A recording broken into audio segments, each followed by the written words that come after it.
Hey guys, welcome back. So now we're getting back into Strange as we follow Clea, who has now become Sorcerer Supreme twice over. But also with us jumping back in, there's a bit of this mystery that's shrouded around the Harvestman that I also want to get into through the course of this. And we're definitely going to mix a bit of that into this discussion as well. So let's get into it. But first, if you're new to the channel, be sure to subscribe to catch us spills every week. And don't forget to hit that bell up top so we can squat up in the comments for the first hour.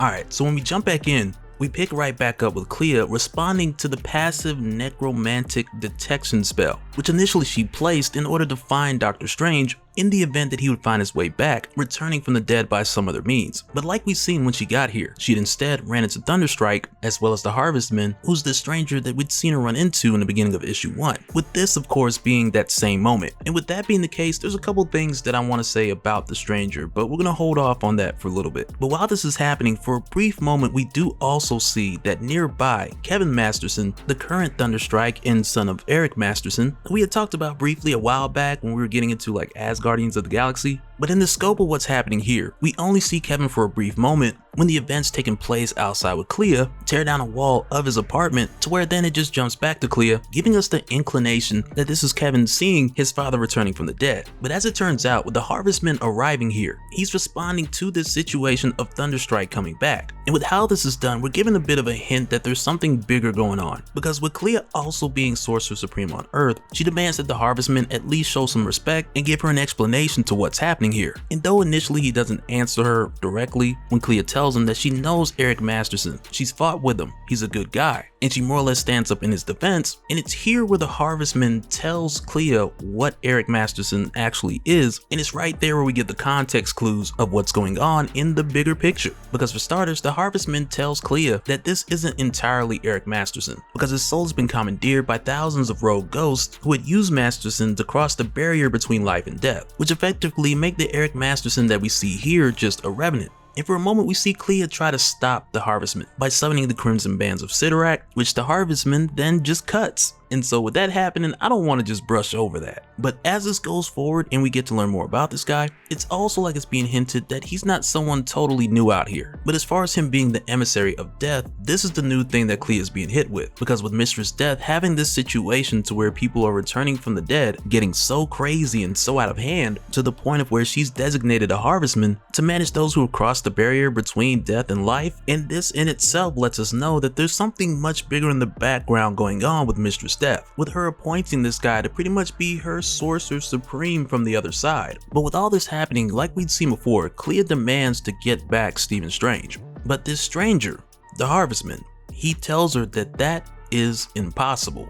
But through the course of this Thunderstrike revenant, he's not just waiting for this whole conversation to just pass before he jumps back in and fights. But during this time, he calls for his mace, and as soon as he catches it, he yells Thunderstrike, which right away from there, it makes the task of putting this guy back in the ground a little bit harder. But when this happens, and both Clea and the Harvestman use different summons to combat this Thunderstrike revenant, and the Harvestman uses Bromagdawn's Ruby Rain, and with the way he does this, I can't help but see it as his version of the Eye of Agamotto, with him using what appears to be the Starstone, but also with the whole idea of this guy being Mistress Death's Sorcerer Supreme, but with us seeing him break out the Starstone here, which is something we'd usually see used by Xander the Merciless, who is a magician that was crafted by the creators for the purpose of defeating Dr. Strange. And in the past, we've seen Strange eventually defeat Xander and take the Starstone, to where then recently in the issues of Black Cat, Xander got the Starstone back. And for anyone who's curious about what exactly the Starstone does, when Bromagdawn's Ruby Rain is summoned, we'd seen an example in Doctor Strange issue 19, where he was zapped by this thing and sent back in time to Philadelphia in 1775, only to then get there and find Clea kissing Benjamin Franklin, which needless to say was hard for him to watch. But with seeing the return of the Starstone here, and the way that it's chained around the Harvestman's neck, and right away it's one of those things that kind of make you think, could the Harvestman be one of the few people who we've seen with the Starstone who has been forced into a position to pay a debt for Mistress Death by managing her rogue zombies, if you will, which again gives us that inclination to believe that this Harvestman guy is not someone who's completely new.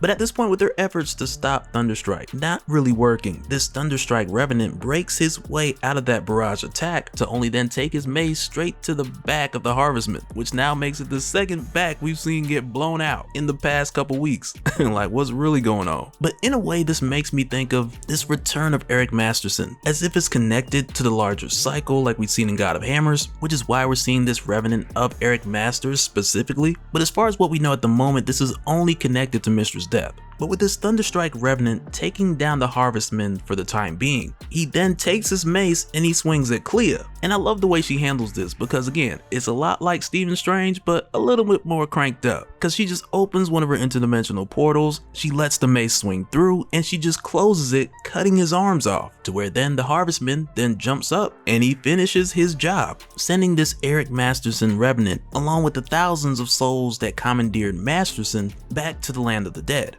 Which again really feels like this bigger problem that's brewing up in the background, this problem that Mistress Death is dealing with. That this is something to where at this point we're only seeing the tip of the iceberg. But I can't help but think with us seeing Thunderstrike return from the dead just outside of his son's apartment, which right there ties two Thunderstrikes to all this. But with all this happening in this Mistress Death issue, bringing about all these zombies, and one of the first zombies we see happens to be Thunderstrike, and this just causes a ton of things in my mind to point all of this back to Thor issue 6, where we saw Thor's vision of his death, which also let us know that a zombie event is coming around the corner. And I wouldn't be surprised if this issue that Mistress Death is having turns out to be connected to how that comes about. And again, around the corner could be months from now, it could be years from now. We really don't know how long exactly it'll be before we see that actually play out, or how that plays out for that matter. But I can easily see this connecting to that in some way. But from here, we then leave from the conversation between Clea and the Harvestman, and we jump forward some time to Clea and Wong at the Sanctum Sanctorum, to where at this point Clea has filled in Wong about her meeting the Harvestman, and the two of them have pieced together that this is a sign that Mistress Death has some issues going on. But Clea, she more or less sees this as an opportunity for her to continue to try to get back Dr. Stephen Strange without really running into problems with Mistress Death because she's preoccupied. And for Wong, with him hearing about the Harvestman, he sees this as Mistress Death creating a counterpart to the Sorcerer Supreme, or an opposite number as he would say. And Wong is also curious about this whole deal with the Harvestman happening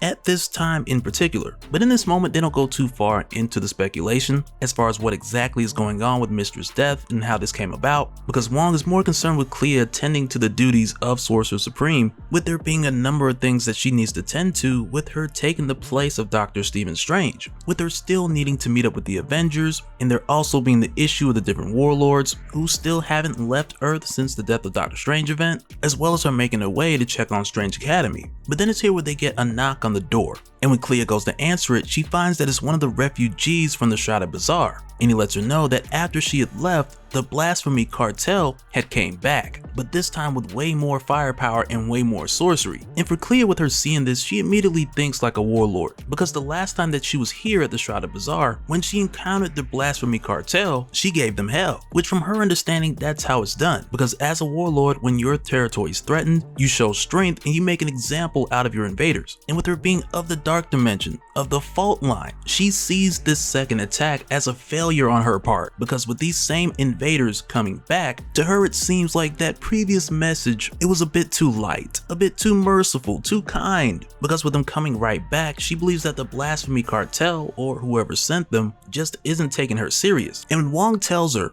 more or less that this doesn't necessarily work that way, this is Earth, more specifically this is Manhattan, and Manhattan doesn't have a warlord. And it's right then when Wong says that, Clea, she feels some type of way, and she tells Wong that it does now. And she lets him know, because she failed to let these gangsters know who exactly they're dealing with. As warlord born, she is going to war, and with doing so, she's going to make a much clearer statement this time around, rather than the mere slap on the wrist that she did last time.